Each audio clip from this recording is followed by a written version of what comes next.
In a significant archaeological breakthrough, Sharjah's Faya paleo-landscape, nominated for UNESCO World Heritage status, has revealed evidence of human resilience and adaptation spanning over 200,000 years. This ancient site not only sheds light on early human migration, but also serves as a vital link in trade networks between Arabia and India. Spanning over 29,000 hectares, the Faya Range is a 20-kilometer limestone ridge located between Rub al Khali Desert and Daid Madam Plain. Excavations led by Dr. Knut Bretzke of German Archaeological Mission have uncovered 18 phases of human habitation dating back to the early Middle Paleolithic period.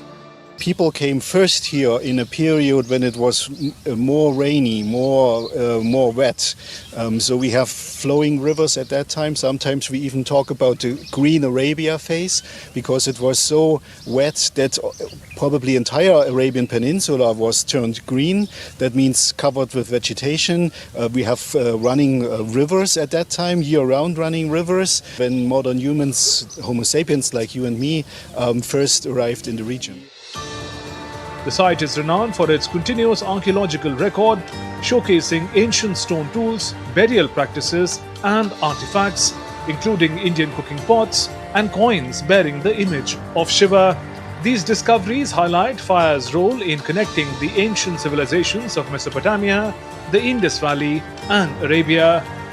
Link it with the Mesopotamia, it's linked with the India, it's linked with different regions. Because in the Iron Age start domesticated the animal, start the route of the caravan, start the people move more, and you have more goods arrive to this area not only by the sea. With its unique geological formations and evidence of human adaptation during extreme climate phases, Faya Paleo landscape stands as a testament to humanity's enduring survival and cultural exchange across continents. Yash Chaturvedi with Vinod Kumar for DD India.